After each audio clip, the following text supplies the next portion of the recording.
O retrato do ministro Rodrigues de Alckmin é o retrato de uma pessoa extremamente educada, centrada e, mais do que tudo, que tinha dentro de si o verdadeiro ideal de justiça.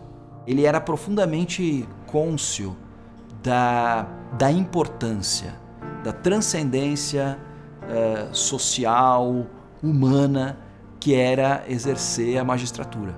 Foi um grande magistrado, um grande doutorador, mas fundamentalmente um grande ser humano.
Um dos homens de muito talento e muita cultura.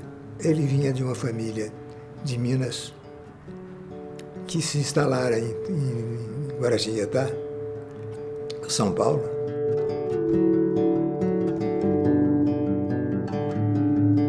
A família que se embrenhou na carreira do magistério, quase toda a família tem essa dupla formação, tanto a formação no magistério quanto a formação no direito. Minha família sempre foi muito religiosa, ou seja, meus avós todos eram. Eles tiveram bastante momentos difíceis na vida, né? Meu avô teve doente um bom tempo e minha avó levou a família para frente, sem dúvida. O meu avô morreu, o papai tinha 17 anos. Ela tratava os santos como seus amigos de escola, né? Quando meu pai nasceu, ele nasceu com o pé tortinho. E ela enfaixou, pôs uma tala e avisou para São José que era para consertar. E consertou. Isso nós crescemos com essas convicções. E o ministro Alckmin, que também é fruto de uma união muito sólida entre o pai e a mãe, uma família numerosa, com muitos irmãos, né, que aprendeu o sentido do trabalho, que aprendeu o sentido da fidelidade, que aprendeu o sentido do compartilhar muito cedo, né? Ele gostava muito de visitar minha avó, que morava em Guaratinguetá. A família dele era também muito unida, ele e meus tios, né? Era uma união impressionante. Então ele se dedicava muito à vida familiar. A formação de um homem, ela é fundamental, sem dúvida nenhuma, para a produção da vida dele. E acho que talvez esse seja o primeiro fato marcante do ministro Rodrigues de Alckmin.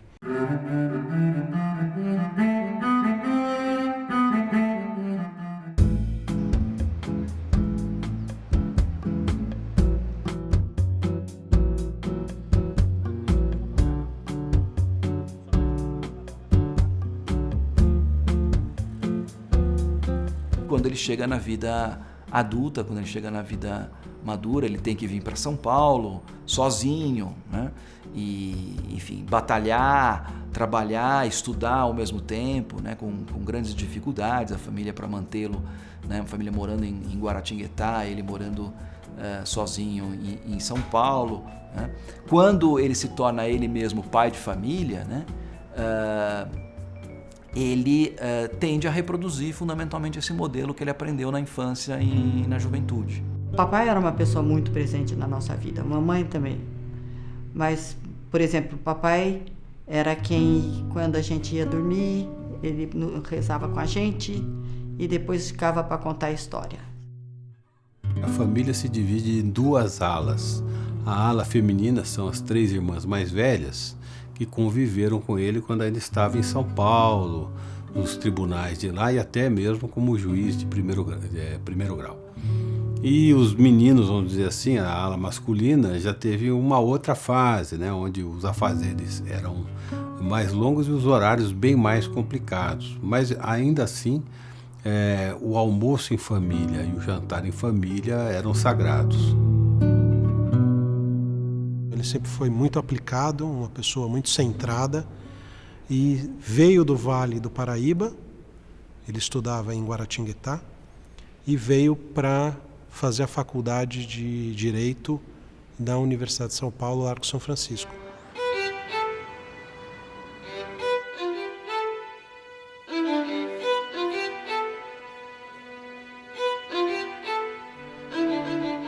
Ele, logo que se formou, passou a exercer a advocacia junto com um tio, irmão de minha avó, tio Ravache, Arthur Ravache.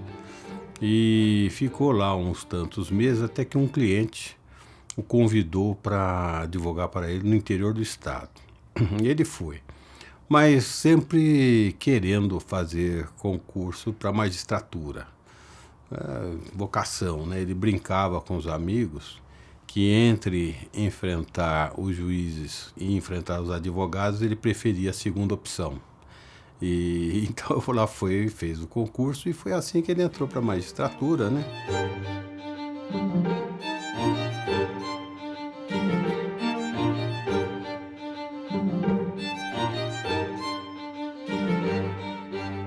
Ser um magistrado, ser um juiz, era uma vocação.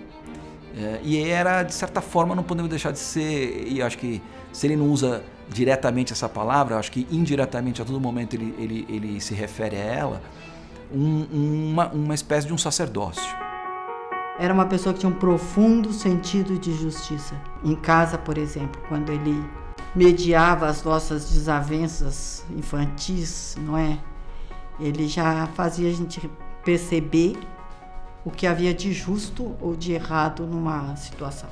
Era um humanista, aqueles humanistas que, no nosso tempo, saíram da faculdade de Direito na década de 40, de 50. Nós tínhamos o direito como a mais universal das ciências. Então, temos que conhecer todas as ciências. Depois é que veio o formalismo jurídico, tem que se conhecer apenas a norma jurídica. E o direito é apenas, enfim, aquilo que está na lei. Nós temos uma visão de direito com justiça. Ele, desde jovem, tinha, sim, um conhecimento muito grande, né? Dessa questão filosófica, da questão sociológica, enfim, um conhecimento humanístico impressionante. E isso sempre permeou, né, todo o seu desempenho como juiz. E o estudo, essa característica fundamental do ministro Rodrigues de Alckmin, não era somente o estudo dos processos, que efetivamente é um trabalho que um magistrado deve fazer, mas também ele se dedicava ao estudo acadêmico. Foi professor de mais de uma faculdade. Ele fazia questão de preparar cada aula, né? E atualizar as informações, agregar outras observações, às vezes de processos que ele examinasse, ou enfim, que a jurisprudência viesse evidenciar. Então, ele tinha uma paixão muito grande pelo magistério, né? E aí ele foi professor em Taubaté durante algum tempo, depois foi professor no Mackenzie, em São Paulo, e na Faculdade São Bernardo do Campo, que foi uma faculdade que foi implantada com muito júbilo, né? Ele era muito simples na exposição e muito profundo nos conceitos. Era aquele professor didático, porque um professor tem que ser didático, que explicava a matéria, o aluno compreendia, e se anotasse tudo, não precisaria comprar livro nenhum.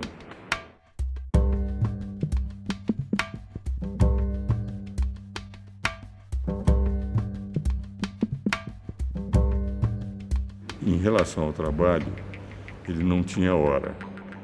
Ele não deixava trabalho para trás, procurava sempre está em ordem, os processos, em relação aos processos, onde menos acumulava um processo é com ele. Normalmente ele trabalhava horas e horas, madrugada dentro, não é? Não só para não atrasar um julgamento, como para examinar de todos os pontos de vista. Ele via a justiça como uma virtude, não só como uma questão técnica. Acho que isso foi muito importante na forma com que ele lidou com a jurisprudência, não é? Porque nunca fugiu do que é a lei, mas sim como se aplica de maneira que ela de fato seja justa, não é? Porque se eu for aplicar a lei friamente, às vezes posso cometer injustiças. Ele defendia o seguinte: não interessa a norma pura, de que o direito é aquilo que o Estado impõe e pode fazer obedecer. Diz, o que existe no direito é a busca de um ideal de justiça. Então, entre a norma pura de um lado e a busca de um ideal de direito, é exatamente essa visão, que era a visão do Alckmin. O ministro Alckmin veio, ao longo da sua trajetória, acumulando uma experiência profissional e uma experiência de reflexão sobre a prática jurídica bastante grande, porque ele começou como juiz muito jovem, né? Juiz substituto, né? Depois juiz titular no interior de São Paulo, depois juiz na capital.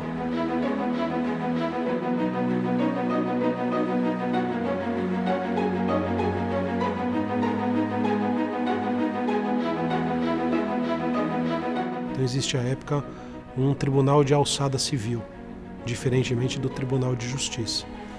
E ele chegou a presidir esse tribunal de alçada civil, que era um cargo, um espaço antes de você chegar ao Tribunal de Justiça. Depois ele foi promovido a desembargador do Tribunal de Justiça e depois, como desembargador do Tribunal de Justiça, ele foi nomeado ministro pelo Supremo Tribunal Federal.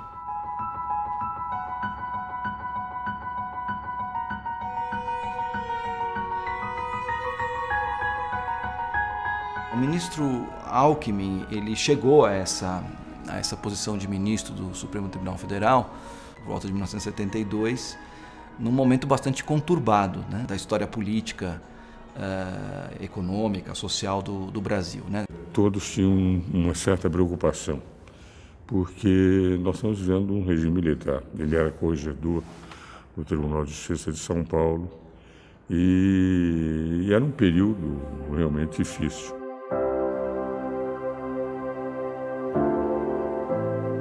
No contexto em que ele foi escolhido para ser ministro do Supremo Tribunal Federal, me parece que o que acabou prevalecendo foi a ideia de um nome de consenso, né? Foi um momento, na época da ditadura, que se quis nomear alguém, né, que, de certa forma, não estivesse necessariamente diretamente ligado ao regime militar, né? E o ministro Alckmin era um homem que transitava, era um homem de diálogo. Era um homem muito elegante no trajar, não é? Muito contido nos gestos, não é? Era um homem muito discreto na abordagem dos temas, mas, como era uma personalidade superior, ele não se negava a falar sobre nenhum assunto, não é? Desde que não interferisse, obviamente, na sua atividade como juiz. Quando ele chegou ao Supremo, tinha um problema muito sério, né, que eram as indenizações por danos em época de grave inflação, né? O Supremo entendia que não havia lei que instituísse correção monetária. Então, quem sofresse um dano, quando fosse receber a reparação, essa reparação, como era expressa nominalmente no valor da moeda da época do dano, normalmente pouco significava. Isso representava uma forma de frustrar as expectativas do credor. E ele então trouxe um voto. No caso, até nem ele era o relator, né? Foi um voto de um processo que ele pediu vista e acompanhou o ministro Aleomar Balieiro, mas que mostrava que o Código Civil, que é lei, pregavam uma indenização, uma reparação integral do dano, e não só o pagamento de uma expressão monetária. Então, fez-se a distinção entre dívida de dinheiro e dívida de valor.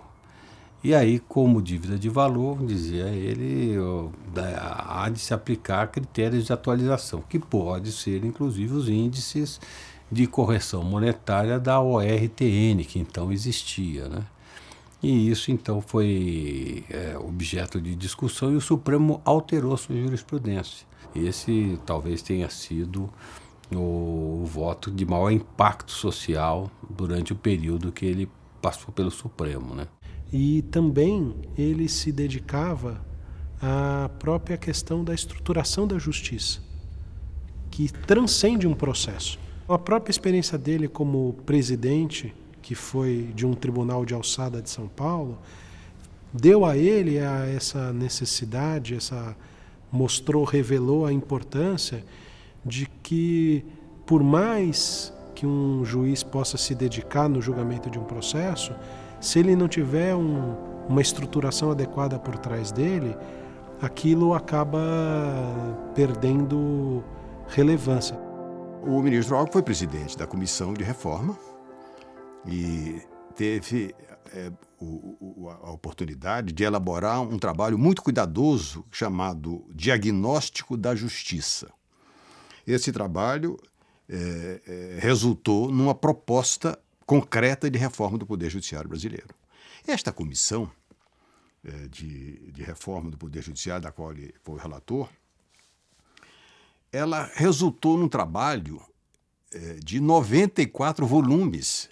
A comissão ouviu associações de magistrados, advogados, juízes, justiça comum, justiça especial, para chegar ao diagnóstico que, efetivamente, permitiria uma reforma adequada e desejada pelas pessoas ligadas à atividade judicante no Brasil. Por razões políticas, vamos lembrar que era uma reforma que vinha sendo proposta pelo Executivo em tempos de ditadura, né? Então, a proposta foi recebida com críticas, né? Especialmente, por exemplo, a extinção dos tribunais de alçada, um instituto da avocatória, a arguição de relevância, tudo foi objeto de muito ataque, né? Que ele deixou meio amargurado, e principalmente as incompreensões dos próprios magistrados. Isso foi em 1975. A leitura desse relatório é impressionante. Tem a sensação que o relatório está fazendo um diagnóstico, uma radiografia do Poder Judiciário hoje. Ou seja, acho que esse é um ponto que destaca a posição visionária dele, vanguardista, que ele fez um trabalho e ali indicou soluções, muitas delas que vieram a ser adotadas muito tempo depois. Um exemplo disso é a criação do Conselho Nacional de Justiça, que foi criado pela Emenda Constitucional número 45, que é a chamada emenda da reforma do Judiciário. Ele redigiu o primeiro anteprojeto do que seria a Lei Orgânica da Magistratura Nacional. É certo que depois isso foi para o Congresso, sofreu, até no Executivo mesmo, sofreu muitas alterações, mas na essência é a atual LOMAN. Até hoje, né, desde 79, é a lei que vem disciplinando aí a magistratura, etc. Só que isso ele não chegou a ver, porque enquanto a lei ainda tramitava no Congresso, ele veio a falecer, né, no final de 1978, então não viu o anteprojeto dele, ou uma parte do anteprojeto, virar a lei complementar que veio em 1979, né? Mas o esforço valeu, porque foi uma mexida muito grande com os juízes, com os tribunais, e despertou uma nova consciência, que eu acho que hoje não há juiz no Brasil que não tenha essa ideia, esse desejo de melhorar as coisas. É um sentimento que hoje o próprio Poder Judiciário manifesta, que é a dificuldade, em primeiro lugar, de vencer a quantidade de processos, né, a demanda que existe por justiça no país, a estruturação do Poder Judiciário. O ministro Rodrigues de Alckmin sonhava com uma reforma identificada com a noção de justiça que comandava a sua consciência de magistrado.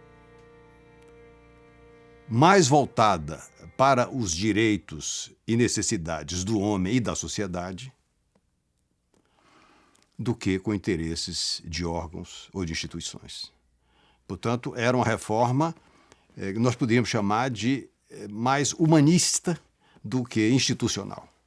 Outro aspecto importante dentro desse contexto, né, da atuação dele enquanto ministro do STF e depois do TSE, né, foi toda a discussão da ilegitimidade do Fernando Henrique Cardoso, né, que ele teve também um papel fundamental. Quer dizer, o Fernando Henrique Cardoso teve os seus direitos políticos cassados pelo AI-5 em 68, 69, já nos anos meados dos anos 70, né, a partir de 75, 76, quando se inicia o processo aí de redemocratização e o Fernando Henrique quer se candidatar como senador, foi impugnada, num primeiro momento, a candidatura dele, alegando a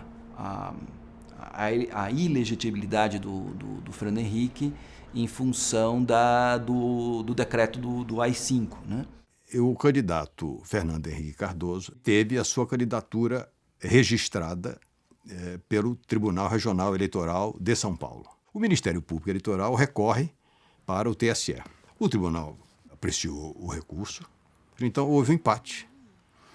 E o ministro-presidente de então, o ministro Rodrigues Alckmin, foi chamado, portanto, para desempatar, e desempatou a favor do registro.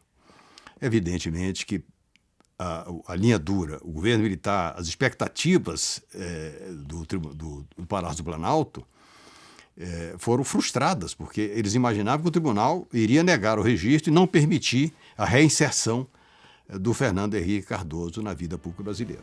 Eu acho que esse episódio, né, que é já quase no final da vida, já no momento em que ele está no TSE, né, mostra efetivamente como é que ele via o papel do jurista dentro de um contexto político, no sentido de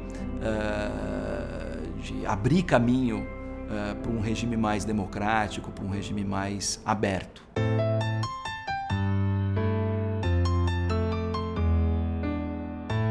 Ele tinha uma forma de se colocar diante do cenário nacional e da área do Poder Judiciário de uma forma muito peculiar. Quer dizer, eu diria assim, a sua ironia refinada e o seu humor que era capaz de acertar no alvo sem despejar incômodos. Isso é que é o humor fino, quase britânico. Acompanhado de um leve sorriso que não despejava sobre aquela pessoa que estava sendo alvo do seu humor nenhum tipo de incômodo, desagrado. Ele era muito brincalhão, né? As pessoas que o conheciam pouco achavam que ele era sério, bravo, mas nada mais fora da realidade. No tempo que eles recebiam licença-prêmio, o papai, por não tirar férias, tinha várias licença-prêmios e férias acumuladas. Então, um dia ele chegou em casa amarrado, puxando um pacote, todo amarradinho no barbante. A mamãe perguntou para ele, o que é isso? O que você tem nesse pacote? Dinheiro. Eu sempre tive que andar aí atrás dele, agora ele vai aprender a andar atrás de mim.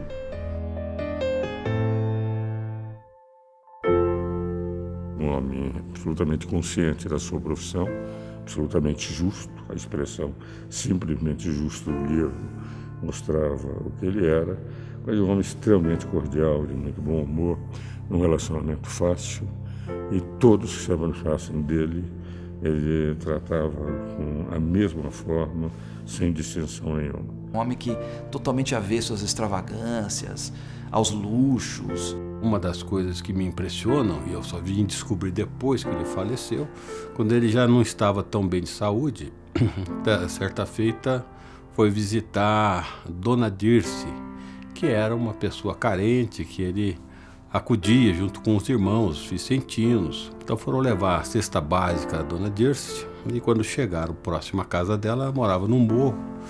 Os amigos viram que ele não estava lá no melhor dos seus dias em termos de saúde. Será melhor você esperar aqui, porque afinal de contas a gente vai, leva, entrega. E ele diz, não, o mais importante não é a cesta básica, o mais importante é a visita.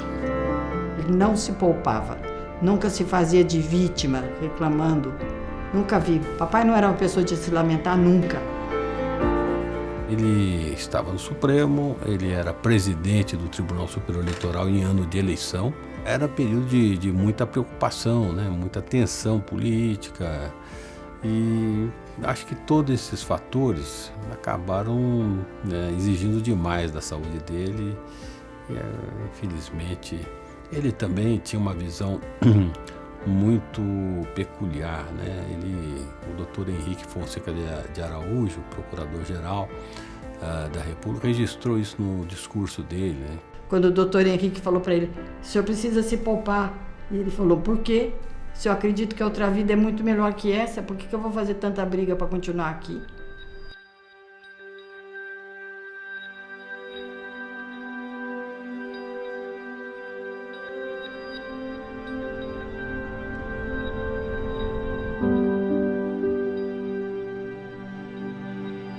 O ministro Rodrigues de Alckmin era um homem muito religioso e praticante efetivo da religião. Para mim, a prática religiosa estava no pórtico das suas mais fortes convicções. Papai era do Opus Dei, mamãe é do Opus Dei, eu sou do Opus Dei, minhas irmãs também são. Ou seja, porque nós encontramos ali uma espiritualidade laical que dava um suporte que sem a obra nós não teríamos. Ele via na prática religiosa uma ferramenta para as consolações infinitas, né? Os perdões e a compaixão nas relações humanas. É uma coisa curiosa, porque no dia que ele veio a falecer, ele ficou conversando comigo e com meu irmão até mais tarde, né? E contou muita coisa da vida dele, do tempo que foi juiz de São Luís do Paraitinga, em Taubaté, Rio Claro, enfim. Um almoço longo. Quando eu voltei para casa, fomos jantar, aí daí a pouco ele me chama e diz, ó, tô com muita falta de ar, você chama uma ambulância que eu preciso ir para o hospital. E eu vi que ele estava muito pálido. Mas foi tudo muito rápido, foi um ataque fulminante e ele, infelizmente, faleceu. Me recordo muito bem que no dia 6 de novembro de 1978, eu recebi, consternado, a notícia triste de que o ministro Rodrigues de Alckmin já não estava mais entre nós. Eu fui convidado pelo ministro Moreira Alves e pelo ministro Cunha Peixoto para acompanhar o traslado de seu corpo de Brasília, do Salão Branco do Supremo Tribunal Federal para a cidade natal, sua cidade amada, Guaratinguetá.